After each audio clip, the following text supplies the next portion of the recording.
Boa tarde, tudo bem com vocês? Bem-vindos a mais um vídeo aqui do canal e a mais uma live para atualizar a sua tarde de segunda-feira, dia 4 de janeiro. Eu sou a Ana Paula e esse é mais um bate-papo que eu trouxe aqui no canal para vocês. Nesse vídeo, gente, eu falarei sobre a prorrogação do decreto de calamidade pública que tem uma ressalva importante que é o que eu vou esclarecer aqui para vocês. Como foi decretado aí, né, a prorrogação da calamidade pública aqui no Brasil até 31 de março, gente, com ela eu vou trazer aqui sobre as principais ações e análises do governo para o enfrentamento da pandemia da Covid-19, inclusive sobre o 14º salário, que pode estar mais próximo do que nós podemos imaginar. Vou falar ainda também sobre a postura do governo, né? Como que está aí hoje, até hoje, a data de hoje, a postura e análise do governo também referente ao auxílio emergencial, a prorrogação dele, já que se prorrogaram o estado de calamidade pública, incluindo o auxílio emergencial para aposentados e pensionistas do INSS. Gente, tem muita novidade aqui para poder bater papo com vocês, então fica até o final do vídeo para você ficar por dentro do que está acontecendo aqui no Brasil e no mundo, tá bom? Bom, se não é inscrito, se inscreva no canal, vem fazer parte dessa equipe. Nosso objetivo é levar voz ao aposentado e pensionista, pessoas com deficiência e também o BPC Loas.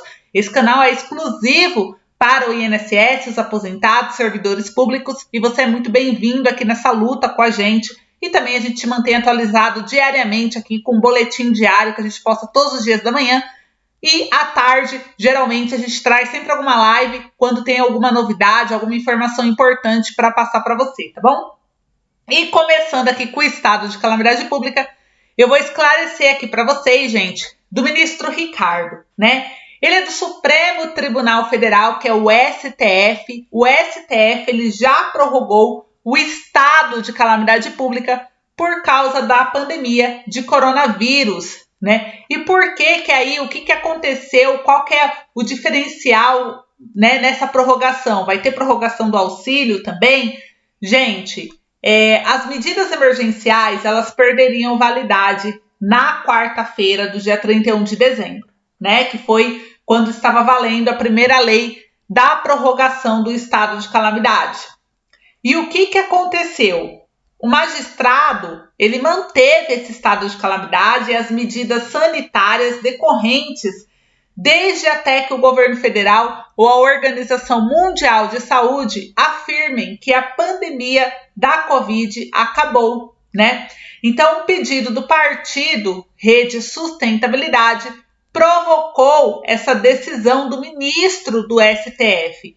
O Ministério da Economia não queria prorrogação, tendo em vista que o estado de calamidade forçaria a prorrogação do auxílio emergencial. E hoje, né, mais cedo aqui no Gera Notícia, enquanto caminhava lá na praia por litoral, né, o presidente da República, Jair Bolsonaro, ele afirmou mais uma vez que o auxílio emergencial não terá continuidade em 2021, e isso foi segundo o Valor Econômico. Bom, gente, sabendo de tudo isso, o que aconteceu então? O STF ele prorrogou, porém ele editou a lei. Isso mesmo, como que ele editou essa lei? O que ele mudou, né? Ele colocou o seguinte, que vai se prorrogar o estado de calamidade pública no Brasil para que o governo possa obrigar aí, né, ditar algumas regras para os cidadãos brasileiros, ou seja, vai poder fechar comércios caso seja necessário, colocar restrição de horários, né? Tudo isso que já vinha acontecendo do estado de calamidade pública em 2020 vai se permanecer agora até março de 2021. Porém, um detalhe ele não prorrogou, que foi o quê? Não vai manter também a edição do artigo da calamidade pública para a parte financeira, ou seja, não vai... Quando a calamidade pública ela existe, gente, o que acontece? O governo cria medidas especiais, igual ele dita horário de abertura, se as pessoas podem ou não andar na rua, né? Tudo isso porque está em calamidade pública. E existe o orçamento de guerra, né, permitido dentro da calamidade, que o governo pode gastar acima do teto para criar ações para conter essa pandemia. Só que nessa prorrogação até março, né, do STF, não fala sobre essa parte financeira, ou seja, a autonomia que se prorrogou é apenas a de decisão para conter aí, né, para poder permanecer o isolamento social. Só que se manter o isolamento social, como que fica a vida financeira das pessoas, né? Então não fez muito sentido tirarem essa parte financeira falando que não pode quebrar o teto de gastos, algo do tipo. Não fala que não pode, mas também não fala que pode, não autorizou junto com o que estava no ano passado. Muito bem. E ainda vinculado a essa questão da calamidade pública, gente, estamos aí com uma dificuldade na compra da vacina contra o coronavírus. A Índia, ela não vai permitir a exportação da vacina de Oxford. Isso quem diz é o fabricante responsável pela produção no país, né? Então aqui tem a matéria falando que o Instituto produz a vacina de Oxford, que é o Instituto Serum, né?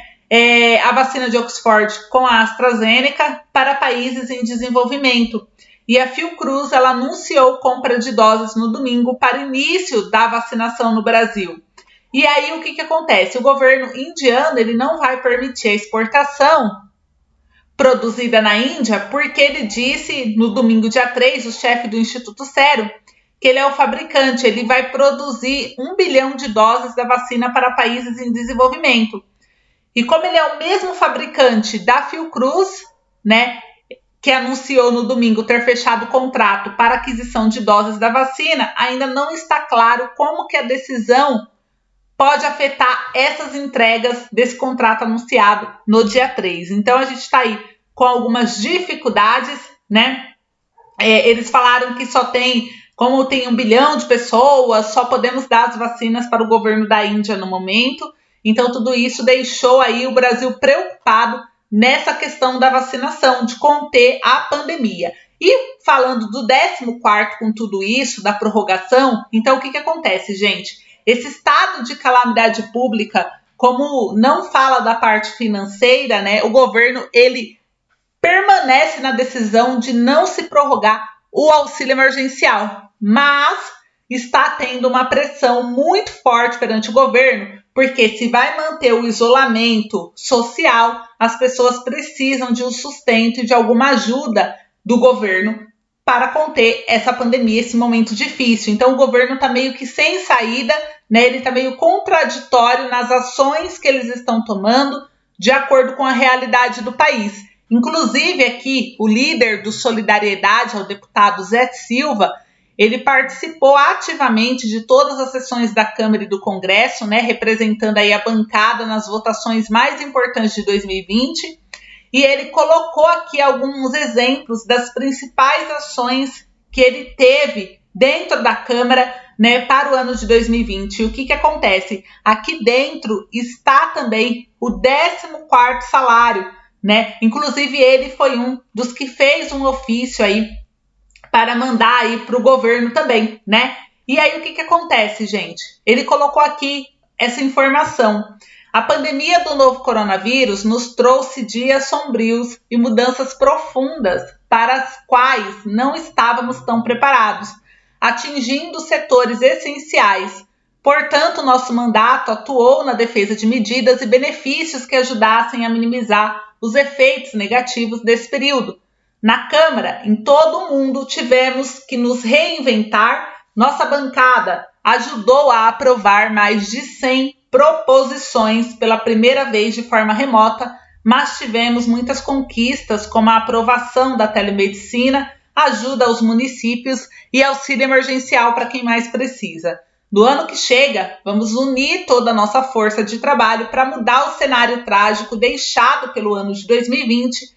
Graças à ciência, chega a vacina contra a Covid-19 que vai permitir que voltemos a nos reunir e abraçar. Ela servirá também de grande esperança para todos os brasileiros que esperam do Congresso Nacional uma atuação precisa nas pautas que podem mudar esse cenário.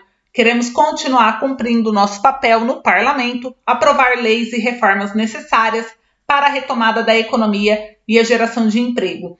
Gente, ele postou aqui nessas redes sociais dele que isso é muito importante, a gente acompanhar as redes sociais dos deputados, parlamentares, do presidente, para entender as ações, as ideias dele, se estão de acordo com os nossos objetivos. Então, a gente sempre está acompanhando para poder trazer para vocês sempre aqui o que os deputados estão fazendo, quem está a favor, né, ou contra o caso dos aposentados. E o Zé Silva, ele prestou aqui o apoio dele referente a MP 1006 aqui, ó, que ele colocou, da aumento da margem consignada e também falou aqui do 14º salário, tá?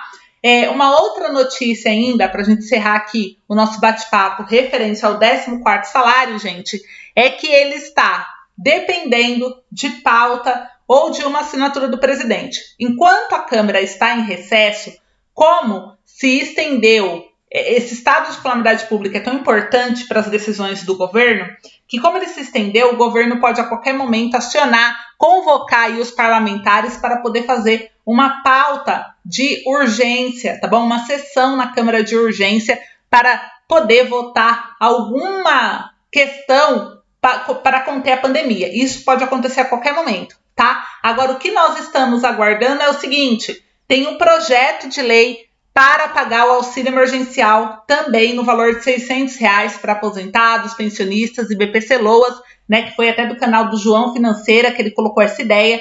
E a gente vem aqui novamente falar para vocês que vocês devem, gente, apoiar essa ideia, porque toda ideia que o cidadão cria para poder ajudar os aposentados e pensionistas deve ser levantada, deve atingir 20 mil apoios para ser analisada pela relatoria. Então essa ideia é uma das que a gente está esperando aí conseguir atingir os 20 mil apoio para poder aí trazer algum benefício ainda nesse começo de ano para os aposentados. Tem ainda também de ações do governo, né, a questão da prorrogação do auxílio emergencial. Então se a gente conseguir esses 20 mil apoio, tentar aí ver com a ajuda dos parlamentares se consegue encaixar como uma emenda também essa questão para os aposentados, pensionistas e BPC-Loas, tá?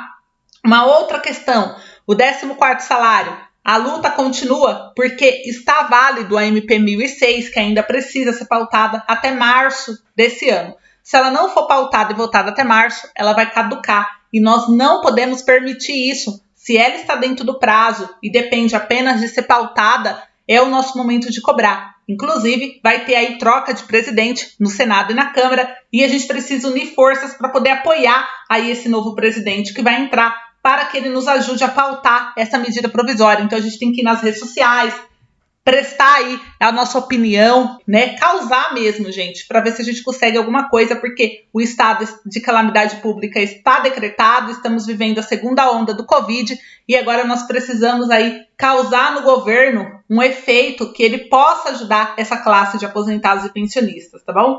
Então esse é o bate-papo de hoje para atualizar vocês sobre as últimas informações. Muito obrigada pelo seu carinho e atenção. Um beijo e até o próximo vídeo.